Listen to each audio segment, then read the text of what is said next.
then I heard God's voice. I didn't see God's face. And I like to always mention that.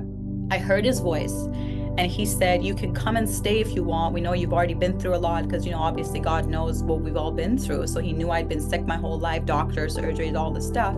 He's like, but if you go back, you'll be able to help humanity with what's to come next. So my name is Pantea Dianati, and I live in San Diego. And I work as a healer. I'm a doctor of psychology, but my work is now more in spiritual psychology and in energy work. And yeah, as far as if you want me to share about my NDE, I could start there, or I could start with my spiritual path, wherever you feel is good. Death experience was in the February of 2022.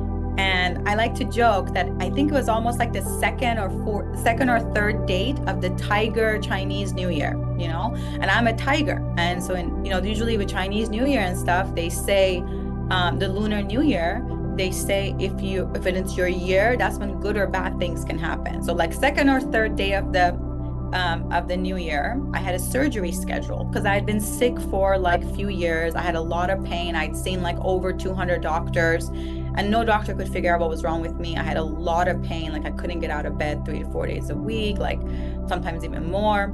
And so they scheduled a surgery and they're like, we're going to do just a routine, sinus surgery, just open up your breathing and maybe that'll help with the pains you're having. So I went to the hospital and I just had a really bad feeling that morning, like it was just like, I felt really like something was going to go wrong. So I prayed and I asked God, I said, whatever happens today, I surrender it to you and please use it to be of service to humanity. Because that was like a prayer I'd learned was really powerful for protection and for that kind of stuff. So I went under the surgery, and when I got out, when I woke up after anesthesia, the pain was so bad. It wasn't like, oh, they just did a little bit of opening my sinuses. It was like my brain was like swollen and it was hurting. And I went home and like I couldn't even sit. Like I was just rolling on the ground. The pain was so bad, so bad, so bad. So after I think like 2 days or 3 days, something like that, I sneezed and something cracked. And I didn't know what it was, So my family came, they took me to the ER. And when I went to the ER, at first they're like, oh, it's probably nothing, well, let us do a CT to see. So when they did a CAT scan, they saw that I had cracked my head and there was 30 bubbles in my brain, basically. And so it was like in the cranium, I think is the location. So apparently during the surgery, the doctor had cracked my head. And so the liquids of my brain, like this cerebral fluid, was coming out of my nose for a few days, but I just thought it was like normal surgery recovery. But apparently that's like you're not supposed to have a bunch of liquids come out. So they kept me they transferred me from the ER to another hospital. I ended up staying there 5 or 6 days. And when I was there in the hospital, at some point, the pain was so bad, my brain was so swollen that I left my body and I went to the other side. And when I went to the other side, it was just like really beautiful, like what I saw, what I call the realm of the dancing gods. And so it was like a bunch of mountains and there was a lot of different demigods, like the ones that everybody probably can think of. They were all there and they were dancing. And it was just like a really happy place. And I wanted to go. Like I just was kind of like, I'm going to stay here. Like I'm not going to leave. But then I heard God's voice. I didn't see God's face. And I like to always mention that. I heard his voice and he said, you can come and stay if you want. We know you've already been through a lot because, obviously God knows what we've all been through. So he knew I'd been sick my whole life, doctors, surgeries, all this stuff. He's like, but if you go back, you'll be able to help humanity with what's to come next. And so I kind of thought about it.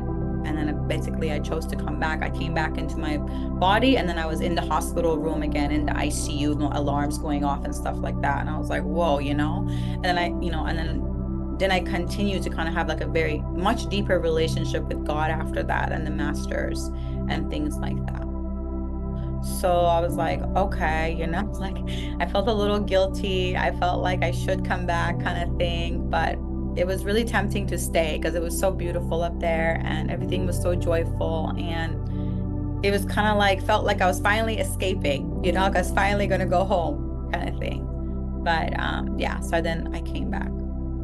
So I saw like a mountain it looked like a heavenly world where there was a lot of big, beautiful mountains. And it seemed like each of the demigods were like dancing on top of the mountain, you know? So like Shiva dancing somewhere, Buddha dancing somewhere, Divine Mother dancing somewhere, Yeshua dancing somewhere. Like all of them were just dancing on their own mountain. And so that's what it was. It was just, I don't know like what it means, you know, because I never like thought about that before kind of thing. But I know that God likes to talk to us like in our own language. And as a little kid, I always liked to dance. Like that dance was interesting to me. And when I would study spirituality, I'd read stuff about like becoming the dancer and the dance becoming one was like a symbol for like spirituality, the dancer and the dance becoming one. So I'm assuming something was in my subconscious or something, you know, allowed me to see something like that. You know, like not like the way people go to like the modern clubs and dance, you know, it was more like, you know how dancing can be like a ritual, like Native Americans would do it, or like in Africa they do dancing. And you know, a lot of cultures, the ancient cultures have always, in Asia, like everywhere, there's always been dancing as like a ritual, right, to worship the divine or something like that. So look more like that, like their dancing was kind of more like sacred and like beautiful, but they were all very joyful and they were all very happy.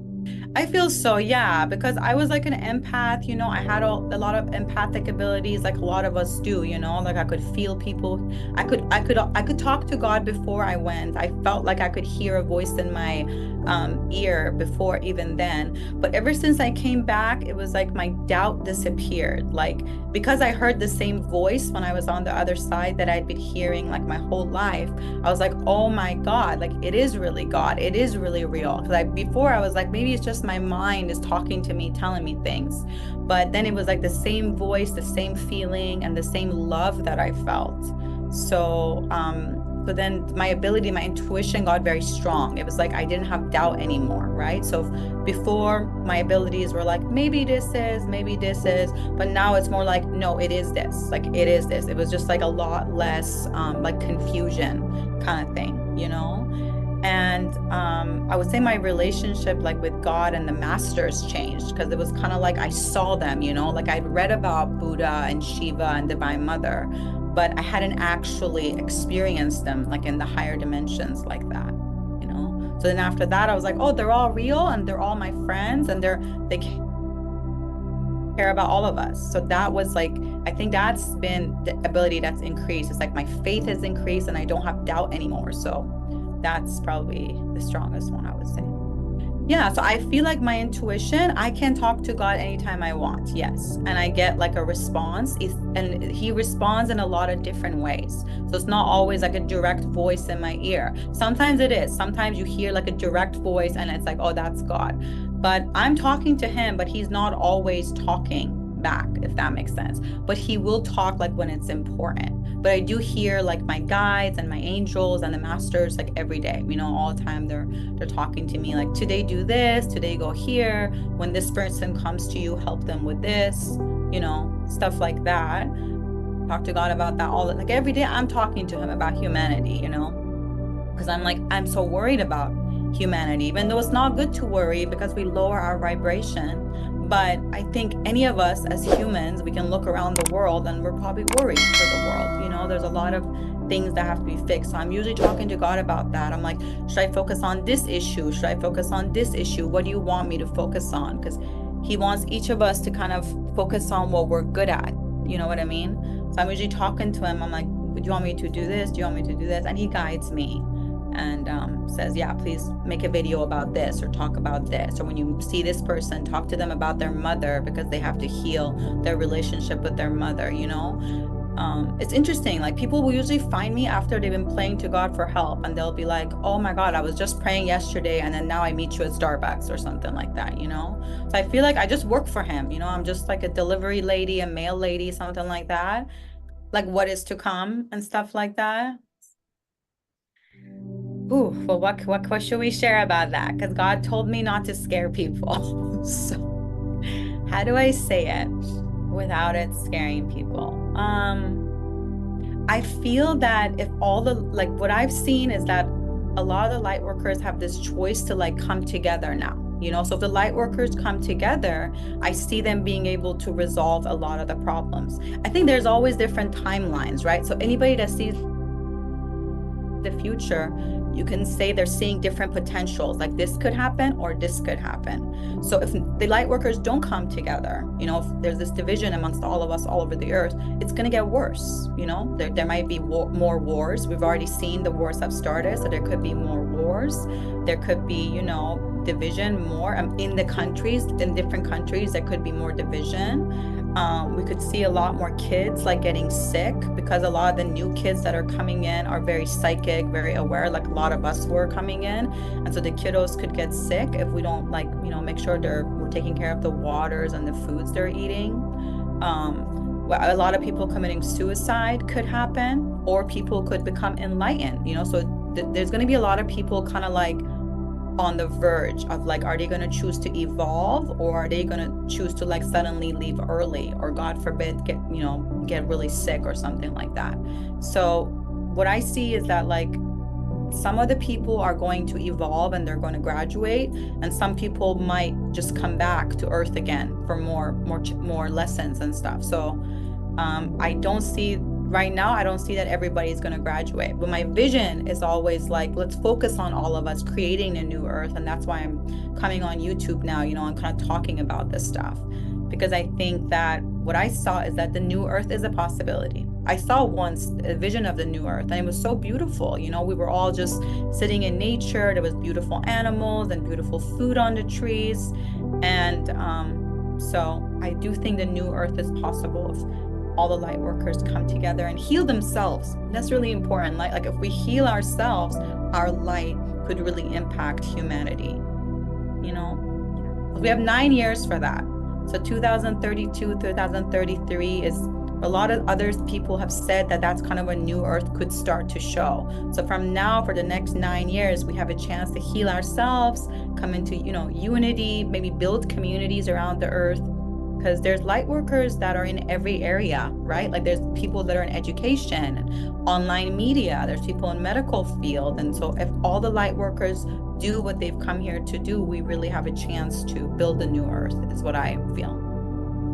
But there is challenges, so we can't ignore it. In my opinion, it's like, you know, before we come to the earth, we're like, okay, this time I'm going to go to earth and I want to learn about love, and I want to learn about healing.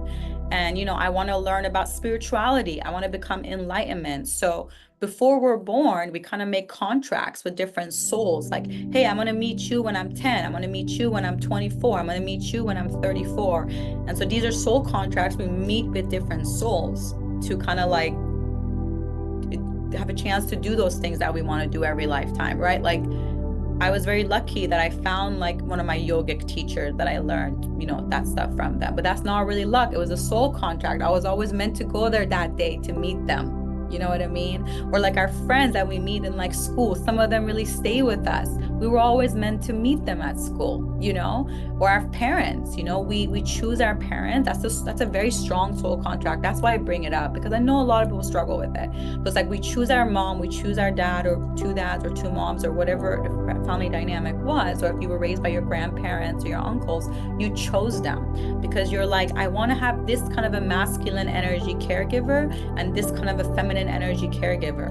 Why? Because those were the things you were coming in with. Let's say you had a mom and she wasn't nice, like she was critical, she was unkind. You were coming in with traumas from past lives.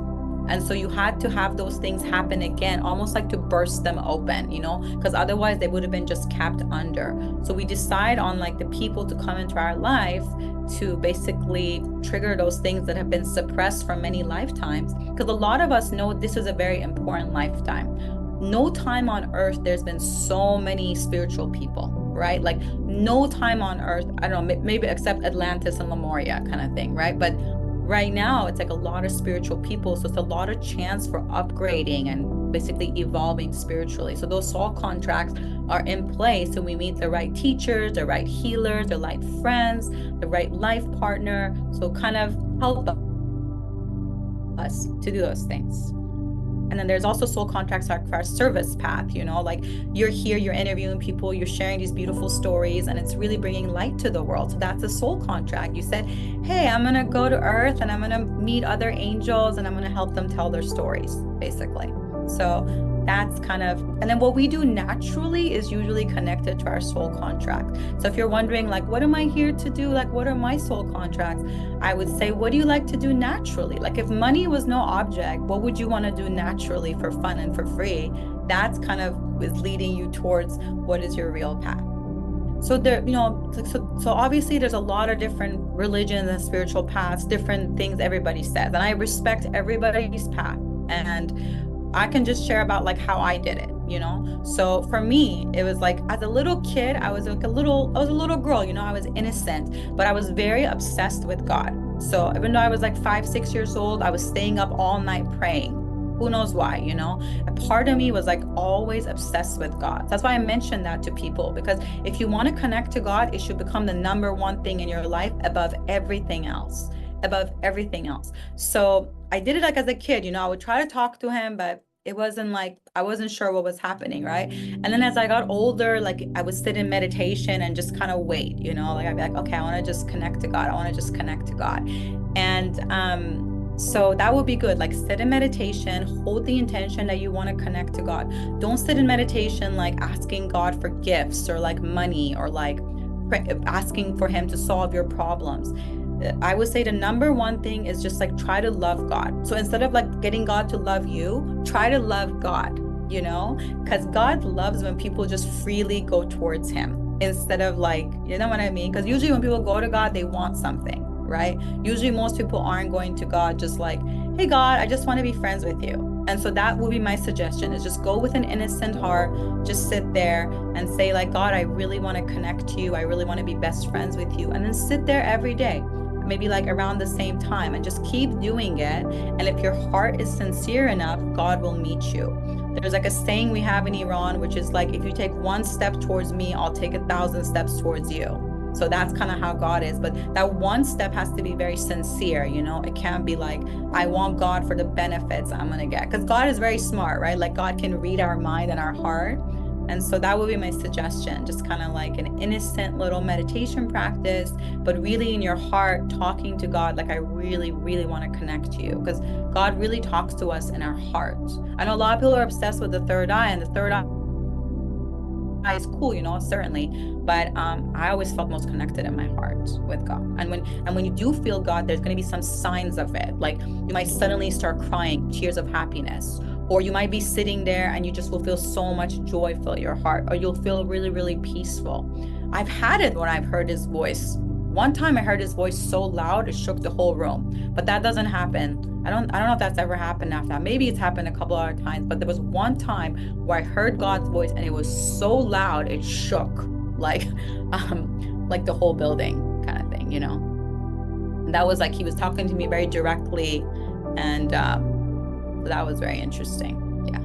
But usually it's just like my daily meditation. I sit and I just try to connect to him. And I also have a relationship with the Divine Mother, right? So, but I believe God created the Divine Mother. So that's my understanding. So I also talk to the Divine Mother, but I worship only God. And then I see the Divine Mother as, another, almost like a guardian in this universe for all of us as well. Yeah, it was like I was living in Iran, and Iran is like a very conservative place, right? Like Iran is like one of the places where a lot of people are forced to do religion, right? So my parents weren't religious. They're both like, nice, kind humans, but they weren't religious. But I was, as a little kid, obsessed. And I would go to the mosque, like I was saying, and I would sit there and pray to God. And I would fast. Like as a little kid, I would fast because, in some religions, how you fast to get closer to God. So I would fast and I would sit there and meditate. And sometimes I couldn't fast like adults. So I would just do it for a few hours. And then, so it was kind of like that. It was like, I was just like obsessed with getting to know God as a little kid.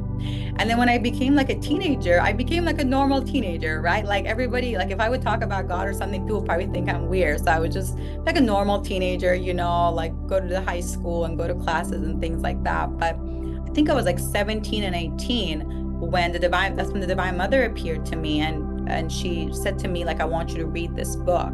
And then she told me, she said, like, a lot of things are going to come, but I want you to be prepared. Like, you're not ready yet. So she told me, don't go too deep into different spiritual things before I've prepared you. That was the message she told me. So I started reading some spiritual books, and I started to see auras, like I started looking at people and I could see their aura, or I would look at plants and I would see their aura. And I was training myself, kind of like how to do that. And that was because of the books I was reading. And then a lot of signs kept appearing. Like I kept meeting different spiritual teachers. Like they would just appear in my life. Like I remember we were going to this like family therapy place, like my whole family, and like it was like a 50-person group. We were in a circle and we were just sitting there one day, and there was no seats open except for the one next to me. And I remember this one spiritual teacher came in to kind of talk to the group, like to help. And he came and sat right next to me.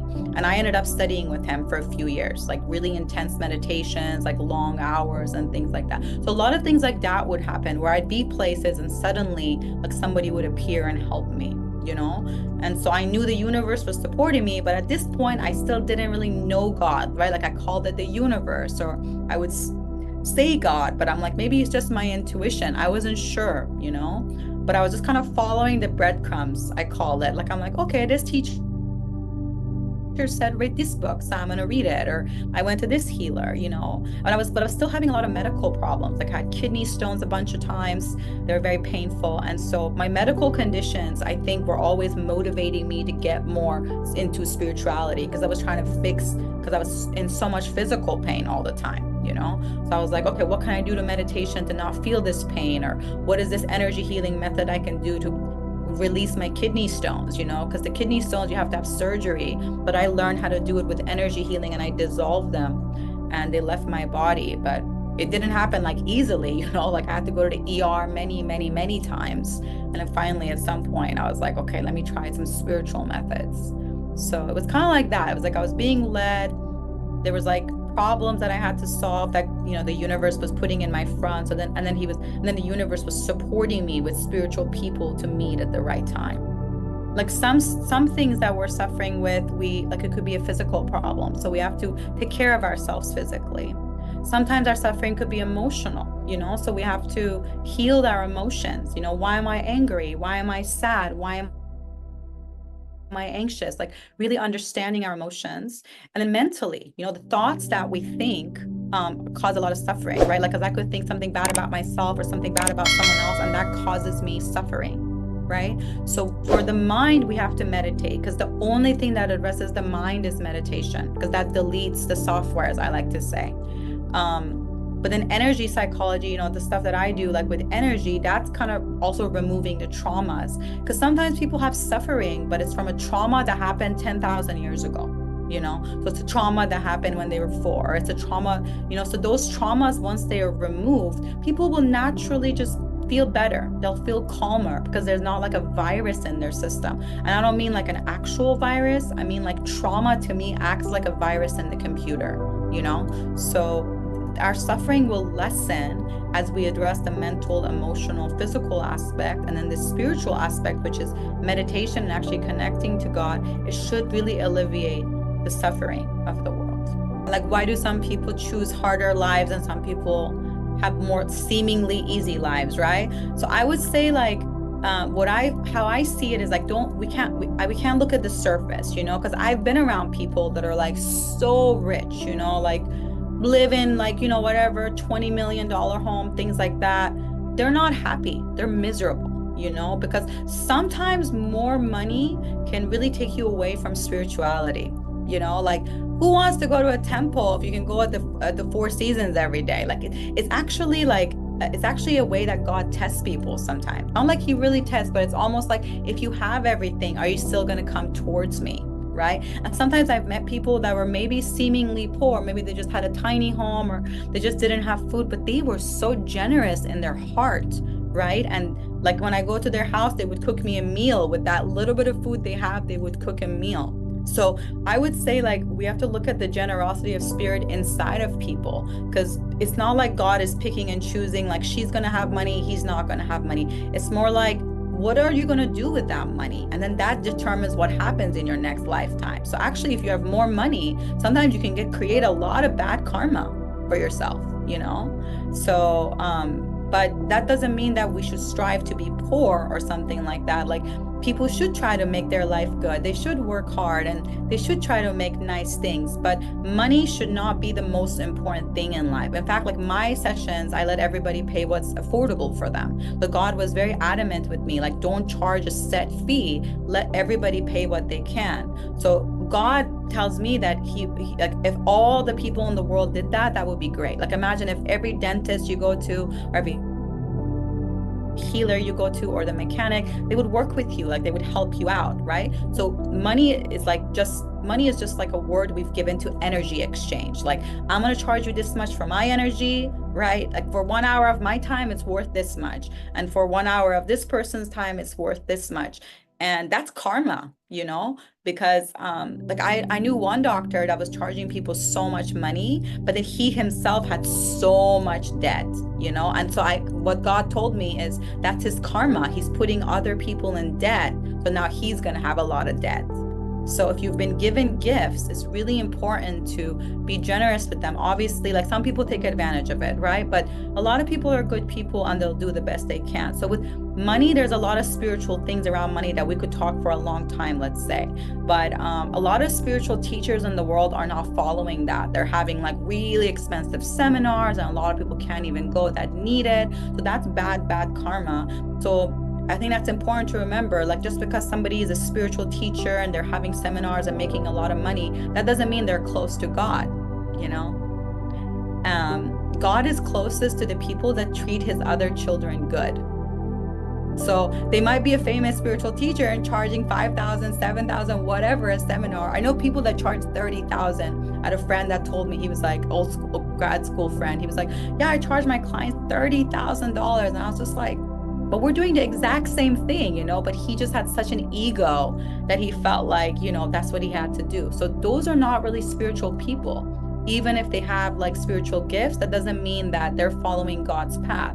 So that's my sign. But when I want to look for like a spiritual healer or leader, I'm always looking, are they working with people around the energy of money? Because a lot of people are suffering in the world with money right now. Especially after COVID, so many people lost their homes, they lost their jobs, lost their companies. So yeah. And so that's what I would say about money, the haves and the have-nots.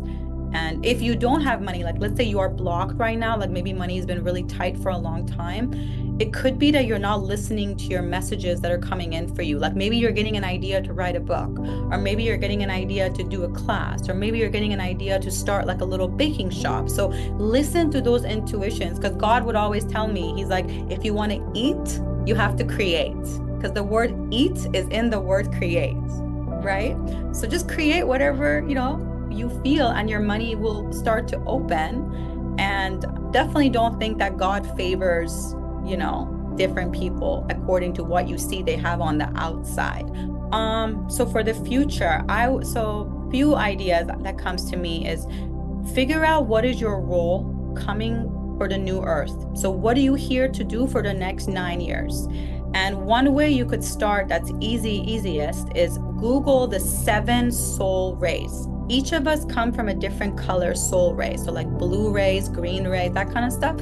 And if you Google about that and you read, you can kind of be like, oh, I'm probably part of this group, or I'm probably part of this group. That's like a small place to start. Like maybe I'm meant to do something for healing, for example. So once you figure that out, kind of research that area. Be like, okay, so if I'm going to do healing, do I want to work on the body, the mind, the emotions, the spirit? So figure out which soul ray you are, then figure out within that soul ray which of the roles you could play.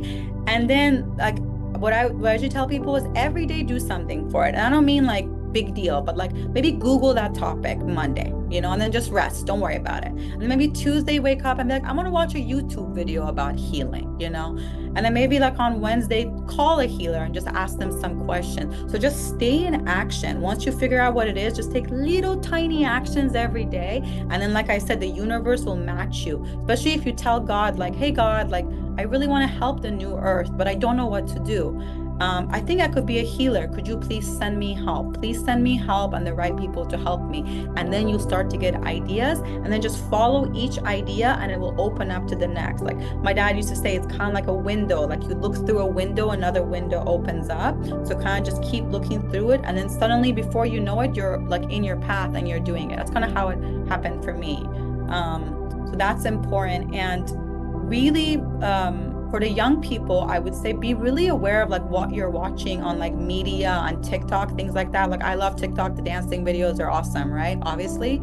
But a lot of that stuff is like false information. So it's programming your brain to think things that are not good for you. So only watch people that you want to be like, you know? So if you're following influencers and their energy is not good, they're like angry all the time, or they're sad all the time, or they're anxious all the time, you're going to pick up those energies. So be very careful with the people you watch, like what you're putting inside of your mind.